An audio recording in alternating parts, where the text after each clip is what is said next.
Salut à tous, j'espère que vous allez bien. Aujourd'hui, on va revenir sur une annonce qui fait énormément débat en Europe et en France. La possibilité que la France, le Royaume-Uni et potentiellement d'autres pays européens envoient des troupes en Ukraine si un accord de cessez-le-feu venait à être conclu avec la Russie. Emmanuel Macron a évoqué la possibilité de déployer plusieurs milliers de soldats français. Une déclaration qui suscite de nombreuses réactions, aussi bien à l'échelle européenne qu'au sein de la classe politique française. Sur le terrain, la situation militaire reste tendue. L'armée russe occupe toujours une grande partie des régions de Louhansk, Donetsk, Zaporijia et Kherson, et continue de progresser, même si cette avancée est aujourd'hui beaucoup plus lente qu'au début du conflit. En parallèle, des discussions diplomatiques sont en cours entre l'Ukraine et la Russie, notamment avec l'implication des États-Unis. Ces négociations avancent difficilement, et le président ukrainien Volodymyr Zelensky accuse Vladimir Poutine de faire traîner les discussions afin de gagner du temps sur le plan militaire. De nombreux spécialistes estiment que la Russie chercherait au minimum à obtenir une reconnaissance officielle des territoires qu'elle contrôle actuellement, et qu'en l'absence de concessions suffisantes, elle pourrait préférer poursuivre la guerre. Face à ce risque, les alliés européens de l'Ukraine réfléchissent à des garanties de sécurité destinées à empêcher une reprise des hostilités après un éventuel cessez-le-feu. La principale crainte côté européen est qu'un accord soit signé, puis qu'après quelques mois de préparation, la Russie décide de relancer une offensive. C'est dans ce contexte qu'une trentaine de pays alliés de l'Ukraine, réunis au sein de ce que l'on appelle la « coalition des volontaires », se sont réunis à Paris. Cette coalition, qui inclut notamment la France, l'Allemagne et le Royaume-Uni, s'est engagé à travailler sur des garanties de sécurité qualifiées de robustes pour l'Ukraine.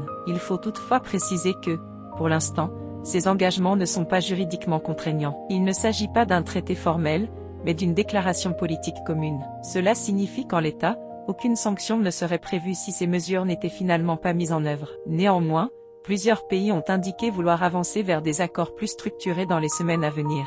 L'un des points centraux de cette déclaration concerne la poursuite de l'aide militaire à long terme à l'Ukraine, mais aussi la création d'une force multinationale. Cette force serait dirigée par la France et le Royaume-Uni. Selon le Premier ministre britannique Keir Starmer, en cas de cessez-le-feu, Paris et Londres pourraient établir des bases militaires en Ukraine et y installer des infrastructures sécurisées destinées au stockage d'armes et d'équipements militaires, afin de soutenir la défense du pays. Emmanuel Macron a précisé que plusieurs milliers de soldats français pourraient être déployés après un cessez-le-feu, tout en insistant sur le fait qu'il ne s'agirait pas de forces engagées dans des combats. Leur mission serait essentiellement logistique et dissuasive, avec pour objectif d'empêcher toute nouvelle attaque russe. Ces troupes ne seraient donc pas positionnées en première ligne. Le président français a également indiqué s'attendre à ce que d'autres pays rejoignent cette initiative, même si tous les alliés ne partagent pas la même position. L'Allemagne, par exemple, n'exclut pas un déploiement de troupes, mais plutôt dans des pays voisins membres de l'OTAN, et non directement sur le sol ukrainien. De son côté,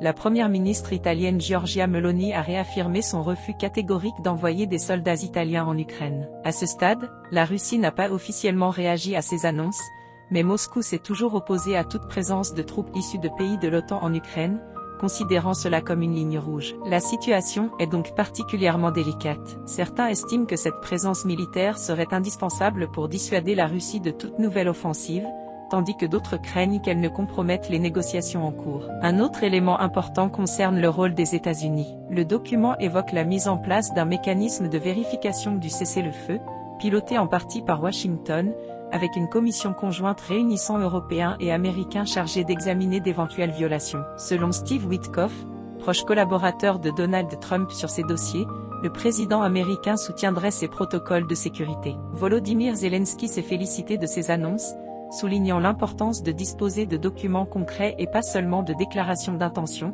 afin de garantir une sécurité réelle pour l'Ukraine. Avec un peu de recul, il est clair que tout cela doit être analysé avec prudence. La position des États-Unis sera déterminante. D'un côté, Washington affiche des ambitions très offensives sur d'autres dossiers stratégiques, comme le Groenland, territoire autonome appartenant au Danemark, membre de l'OTAN et de l'Union européenne. De l'autre, les États-Unis semblent soutenir les garanties de sécurité européenne pour l'Ukraine. Pour de nombreux experts, cette apparente contradiction n'en est pas vraiment une.